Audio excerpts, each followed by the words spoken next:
है। हर जोर जुल्म के टक्कर में संघर्ष हमारा नारा है। हर जोर जुल्म के टक्कर में संघर्ष हमारा नारा है।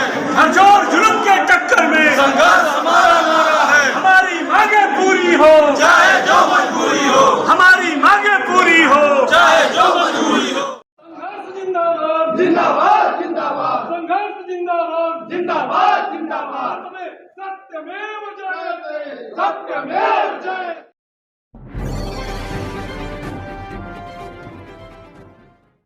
नमस्कार देखा भोजपुरी न्यूज टाइम। हम गोरखपुर जनपद में मौजूद बानी। गोरखपुर के जिला विद्यालय निरीक्षक कार्यालय पे मौजूद बानी। यहाँ उत्तर प्रदेश माध्यमिक शिक्षक संघ का धरना प्रदर्शन चलाता है। धरना प्रदर्शन का कारण का बा, एक पीछे का मकसद का बा, हम यहाँ और लोग से जानल चाहब का मकसद बा धरना का आपके।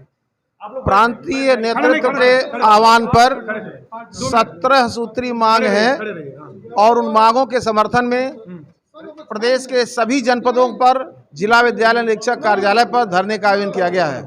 हमारी प्रमुख मांगे हैं हमारी पुरानी पेंशन की बहाली जो नितांत आवश्यक है। पेंशन बुढ़ापे की एक लाठी होती है, बहुत बड़ा आधार होता है। हम 1 लाख से अधिक के वेतन पर पहुंच करके रिटायर होते हैं तो मात्र 1000 या 1200-1500 के पेंशन निर्धारित होती है, जो हमारे लिए बेहद ही अल्प है। ये उचित नहीं है। आप बताएं मकसद का बा आपके धरना का, चूंकि इतना जोर जबर जौन आंदोलन करते हैं आप लोग, इतना जोश और खरोश में एक सफलता, कितना सफलता दिखाते हैं? देखिए, लोकतंत्र में अपनी मांग रखी जाती है और मांग सुनने वाले के अगर कान बहरे हैं तो लोकतंत्र उन्हें सबक सिखा देता है। तो जैसे आप जानते हैं कि पुरानी पेंशन की बहाली की मांग ये प्रमुख मांग है और राजस्थान की सरकार ने सबसे पहले और उसके बाद छत्तीसगढ़ की सरकार ने बहाल तो किया ही था। आज एक खुशखबरी है कि झारखंड की हेमंत सोरेन सरकार मंत्रिमंडल ने भी पुरानी पेंशन को मंजूरी दे दी है।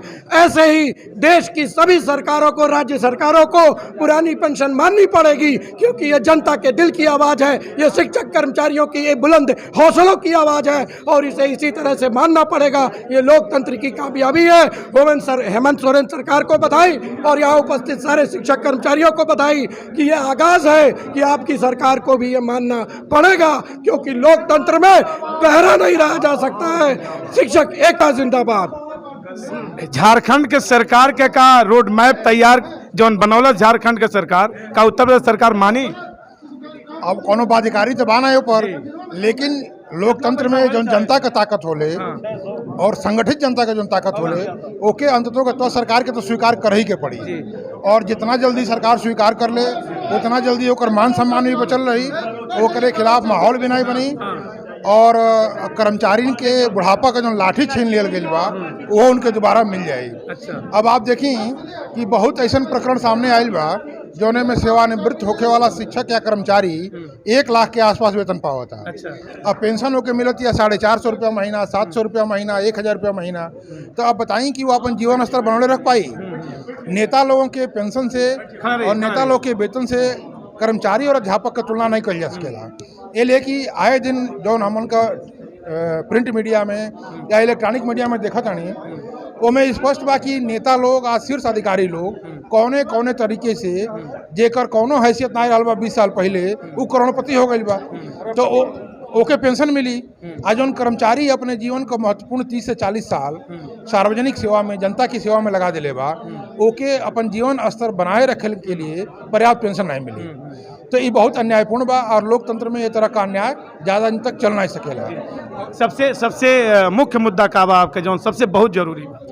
भाई, हम लोग आज 16 सूत्री मांगों को लेकर जो जिला विद्यालय निरीक्षक कार्यालय पर धरना दे रहे हैं, इसमें 2 मांगे बहुत ही महत्वपूर्ण हैं। पहला मांग है ओपीएस पुरानी पेंशन योजना, क्योंकि एक शिक्षक 30 से 35 साल नौकरी करता है और अपने नौकरी काल में जो है 1 लाख तक वेतन पाता है और रिटायरमेंट होता है तो 1000 एनपीएस योजना के अंतर्गत उसको पेंशन मिलती है और 1 दिन का विधायक होता है उसको आजीवन पेंशन मिलती है। तो सबसे महत्वपूर्ण मुद्दा तो ये है। दूसरा, हमारे प्रदेश में 80% वित्तविहीन शिक्षक हैं, जो कि समान कार्य के लिए समान वेतन हमारे संविधान की अवधारणा है, लेकिन जो हमारे प्रदेश के 80% शिक्षक इस शिक्षण कार्य में लगे हैं वो एक बधुआ मजदूर से भी कम उनका वेतन मिलता है। साथ ही आज दो बहुत ही महत्वपूर्ण मुद्दा है कि पुरानी पेंशन को बहाल कराई जाए और ये हम चाहते हैं कि आपके चैनल के माध्यम से प्रदेश सरकार तक पहुँचे। और दूसरी बात यह है कि समान कार्य के लिए समान वेतन जो है मिलना चाहिए जो है। नेताजी हाँ बताएं कि अभी जौन चलता है समय हमके लगा था कि दूसरा डीए हो गए अच्छा और पहला डीए जनवरी में ड्यू रहा, यही वर्ष जनवरी 2022 में। सामान्यतः पहले ये होता रहा कि अप्रैल तक ओकर घोषणा हो जाता रही है, अब मई में वो मिले लगत रहा, लेकिन ए बार वो पूरा समय खत्म हो गए, दूसरा डीए का समय शुरू हो गए। लेकिन सरकार के कान पर अभी तक ये जून आई रहेगा था कि यह महंगाई की स्थिति में जहाँ 10% 12% महंगाई दर बा, जौन तेल 120 रुपया 30 रुपया किलो मिलत रहा वो अब 250 रुपया किलो मिलता, लेकिन महंगाई भत्ता बढ़ावले का सरकार के कोनो जरूरत नहीं महसूस होती है। एक मतलब सरकार तौलतिया कि जो शिक्षक और कर्मचारी बाना वो कौने स्तर पर आके आंदोलन कर सके ना, सरकार के चुनौती दे सके ना कि नहीं दे सके ना। ये लिए हम आपके माध्यम से सभी शिक्षक कर्मचारी साथी से भी अपील कर चाहब कि एक बहुत बड़े आंदोलन का जरूरत बा जो सरकार के पंगु बना दे, तभी शिक्षकन और कर्मचारी का जो जेन्युइन मांग बा वो मानल जाई, नहीं तो के दर किनार कैले का पूरी कोशिश होती है होत रहे। शिक्षक आंदोलन आज भइल ई का लंबा चली कि अब यहीं ब्रेक हो जाए? ये एक दिवसीय है। प्रदेशी नेतृत्व के आह्वान पर पूरे प्रदेश में यानी 75 जिला में भइल बा, एक जगह नहीं बा, चरणबद्ध आंदोलन होला हमन के। तो अब प्रदेशी नेतृत्व ये आंदोलन के बाद समीक्षा बैठक करी, ओकरे बाद अगला कोनो रणनीति बनाई, और जब वो रणनीति बना ली तो हमन के अवगत कराई, और जैसन प्रदेशी नेतृत्व के निर्देश रही ओकर हमन के संगठन के कार्यकर्ता भइले के कारण अक्षर से पालन कइल जाए। सरकार के मंशा पे सवाल उठौले हैं? नहीं, सरकार के मंशा पे सवाल बा, कारण 2005 से जितना शिक्षक नियुक्त बने उनके पेंशन नहीं मिला था। ये देश में 82% शिक्षा वित्त विहीन साथी देता न, उनके केहू के 2000 मिला था, केहू 3000 मिला था। कोरोना काल में जहां हमन के तो तनख्वाह ही मिलल, लेकिन हमरिया समान कार्य करे वाला वो वित्त विहीन साथीन के 1 रुपया नहीं मिलल, वो भूखमरी के कगार पे आ गई न। एक कक्षा में पढ़ावे वाला शिक्षक जब मूंगफली बेचत रहल तो शिक्षक पद के गरिमा वहाँ गिरल। तो ऐसने स्थिति में उनके वेतन मिले के चाहिए। तीसरा जौन प्रमुख समस्या बा उ बा कैशलेस चिकित्सा सुविधा के। एक शिक्षक के 50,000 60,000 तनख्वाह मिलता और ओके कैंसर हो जाता, एक बेर 20 लाख लग जाता, और ये सुविधा सबके प्राप्त बा। तो हमन के कौन अपराधी बानी, कौन चिकित्सीय सुविधा। और कुछ समस्या ऐसन बा जौने में सरकार के न देवे के बा न लेवे के बा, खाली अपन जिद छोड़ के कागजे पे दस्तखत करे के बा। जैसे तदर शिक्षक पढ़ावता न, तनख्वाहियों मिलता, खाली एठो दस्तखत मुख्यमंत्री जी कह दें वो बहाल हो जाइए, वो अस्थाई हो जाइए, तो में कौन दिक्कत बा? 1 रुपया नहीं, अगर उनके हटा दिए दूसर नियुक्ति करिए, पैसा खर्च हो, कुछ खर्चो नहीं करे बाटे जी। तो ये तरह से ले लेते हैं, क्योंकि आप गोरखपुर के लोग बाड़ी यहाँ चूंकि शिक्षक तो आपके सभी जिला में सम्मेलन करता ना, ये अलग बात बा, लेकिन गोरखपुर का प्रतिनिधि मंडल काहे मुख्यमंत्री से मिलत नहीं? गोरखपुर का प्रतिनिधि मंडल दरअसल हम लोग का जो प्रदेश नेतृत्व है, हम लोग जो गवर्न होते हैं प्रदेश नेतृत्व से गवर्न होते हैं। जो प्रदेश नेतृत्व का निर्देश होता है वो गोरखपुर का कमेटी भी करता है और विद्यालय का इकाई भी उसको मानता है। जो प्रदेश नेतृत्व है वो लगातार प्रदेश सरकार के संपर्क में है, तरह तरह का ज्ञापन लगातार दिया गया है। चिकित्सकीय सुविधा के लिए ये बार बार संगठन ने जताया है कि जहां आप मजदूरों को 5 लाख दे दिए और यहाँ आप तमाम सरकारी कर्मचारियों को निःशुल्क चिकित्सा सुविधा दे दिया, यहाँ तक कि बेसिक के अध्यापक को भी दे दिया, तो आखिर हम लोगों ने ऐसा कौन से पिछले जन्म का पाप किया है कि अभी तक आप हमको निःशुल्क चिकित्सा सुविधा नहीं दिए? क्या हम लोग बीमार नहीं पड़ते? हमारा परिवार नहीं है? और आज के समय में कोई जिसका अगर कोई बीमा उमा नहीं है, आप जान ही रहे हैं कैंसर और तमाम लोग हर जगह पीड़ित होते हैं, वो किस अवस्था से गुजर रहा है। नेताजी कितना कॉन्फिडेंस बा कि आपका पूरा शिक्षक दल इकट्ठा हो जाए और ये मांग के मंगवाई ले? हम लोग तो सर्वदा से इकट्ठा थे, एकजुट थे और आज भी हैं। ये यद्यप आज कुछ शाखाओं में विभक्त हैं, मगर जब डंडा पड़ता है तो बड़े अच्छे अच्छे लोग इकट्ठे हो जाते हैं। हम तो प्रबुद्ध जन हैं, हम जरूर इकट्ठा होंगे, ये हमें आशा ही नहीं विश्वास है। बताएं, जब हम इकट्ठा होंगे तो ये सरकार क्या, बड़े अच्छे अच्छे सरकारों को माननी पड़ेगी और हमारी बातों को सुननी पड़ेगी, माननी पड़ेगी। देखिए, आप कहत रहे कि योगी जी यही शहर के बाणे गोरखपुर के, और हमने कभी ने कहा नहीं उनसे डायरेक्ट मिलल जाता, तो उस बारे में ही कहे बा कि योगी जी मुख्यमंत्री हवा लेकिन प्रधानमंत्री के और बा, सरकार दोनों एक के बा, डबल इंजन कहल जाला। तो जौन ऊपर सरकार बैठल बा ओके निर्देश से भी मुख्यमंत्री बाधित हो सकल है, एक मजबूरी भी कहीं ना कहीं होई जरूर।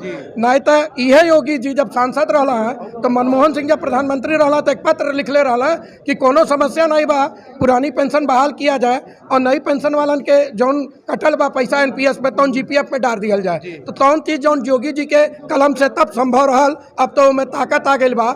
लेकिन अगर ताकत में कहीं कुछ कमजोरी बा तो हमन के समझल जाता है संघ राज्य बा, इनमें केंद्र प्रमुख भूमिका निभावेला। नहीं तो और राज्य देता हुआ तो योगी जी के दिल में चिंता हुई कि यहाँ के शिक्षकों हमारे नागरिक हमारे वोटर हमें, ऐसा बात नहीं बा। लेकिन ये मोदी जी के समझने में तनी देरी होता, हो सकेला 2024 के चुनाव में उन्हों के समझ में आ जाए जैसे कई राजनीतिक पार्टी के समझ में आयल रहा। दूसरा बात ये कहल चाहता थी कि भारत देश एकमात्र विश्व के ऐसा देश बा कि जहाँ आप पाई कि नेता लोगन के तनख्वाह और पेंशन एक साथे मिला था, कोनो देश में नहीं मिली, या तो पेंशन मिली या तनख्वाह मिली। पिछले बार सांसद को पेंशन, हाँ हमें कहा था मान ली ए वक्त मान ली वो सांसद हो गए हुए तो अगर 2 बार वो एक राज्यसभा में रहला, विधायक रहला तो ओकर पेंशनों लेता हुआ, तो या तो पेंशने ले या वेतने ले, तो अपने पेंशनों घोटी हैं, अपने वेतनों घोटी हैं। और हमन के 1000 रुपया अंत में जब 30 साल सर्विस करके रिटायर हो तो पेंशन पकड़ा दिए। मांग ये होगा कि संशोधन हो जाए में कि जे सांसद पीछे रहा अगर उनके पेंशन होता तो पेंशन जब सांसद ही छोड़ दें, जब सांसद नहीं रहे तब ले वेतन ले, वेतन अब पेंशन तब ले, और एक क्या पेंशन ले, 5-5 पेंशन लेता वाला। इसकी व्यवस्था राजस्थान सरकार ने तत्काल की है कि वहाँ पे सांसदों और विधायकों को अब एक ही पेंशन लेना है, 5 पेंशन नहीं ले पाएंगे। सेवा में नहीं रहेंगे। पंजाब में किया गया है, अब 5 पेंशन वहाँ के विधायक नहीं ले सकते, सिर्फ 1 पेंशन लेंगे। तो ये व्यवस्था बाकी जगह किया जाए। दूसरी बात, 100 की सीधी बात, तो 5 ले रहे हैं, 25 ले रहे हैं, फिलहाल हमारी नज़र उस पर नहीं है। हमारा नज़र इस पे है कि भाई हमारा पेट है, जब लास्ट में हम रिटायर होते हैं तो वही पेंशन आप देख रहे होंगे कि बुढ़ापे का सहारा वही बनता है, सेवा लास्ट में वही पेंशन में कराता है, तो वो चीज़ आप बाधित कर दिए हैं। और एनपीएस की भी व्यवस्था बिल्कुल ऐसे छोड़ दिए हैं, गमन हो रहा है, चीज़ें गायब हो रही हैं, पैसा कहाँ है क्या नहीं है शेयर बाजार में लगा दिए हैं, उसका भी सुरक्षा आप बिल्कुल नहीं दिए हैं। कल के डेट में अध्यापक रिटायर हो रहा है, उसका पता नहीं है कि 500 पाएगा 5000 पाएगा। आप लोगों को पता होगा कि अभी जितने अध्यापक रिटायर हुए हैं किसी की पेंशन 3000 से ज़्यादा नहीं है, मैक्सिमम 1000 से 1500 रुपये पेंशन वो पा रहा है। तो इस पे तो सरकार को सोचना होगा, चाहे ऐसे सोचे चाहे संघर्षों के माध्यम से सोचे। आज 3 सरकार की है, कल पूरा भारत पुरानी पेंशन बहाल करेगा, ये तय है। समय कम है, ये आज ज्ञापन के दिया है। ये ज्ञापन आज जो अनबा डीआईएस के माध्यम से मुख्यमंत्री के दिया है, और खाली वो मुख्यमंत्री के देवल गई, यद्यपि मुख्यमंत्री के पहले से देवल गई बा संगठन के द्वारा, परंतु आज विभिन्न जिला से ये मांग पत्र मुख्यमंत्री के देवल कुछ शायद असर पड़ जाए। उत्तर प्रदेश माध्यमिक शिक्षक संघ कई धरना प्रदर्शन बा, यहाँ से सीधे ज्ञापन मुख्यमंत्री के दिया डीआईएस के माध्यम से। अभी धरना प्रदर्शन कितना सफल हुई, इनका मांग सरकार मानी कि नहीं, इस समय बताई, वक्त बताई, लेकिन शिक्षक दल पूरे प्रदेश के इकट्ठा होके आज सरकार के ज्ञापन देता कि हमार पुरान पेंशन बहाल कैल जा। तमाम मांग 16 बिंदुओं पे बा। अब वक्त बताई कि कितना सफल हुई। कैमरा पर्सन मनोज संग, हम शंभू देखत रही भोजपुरी न्यूज़ टाइम।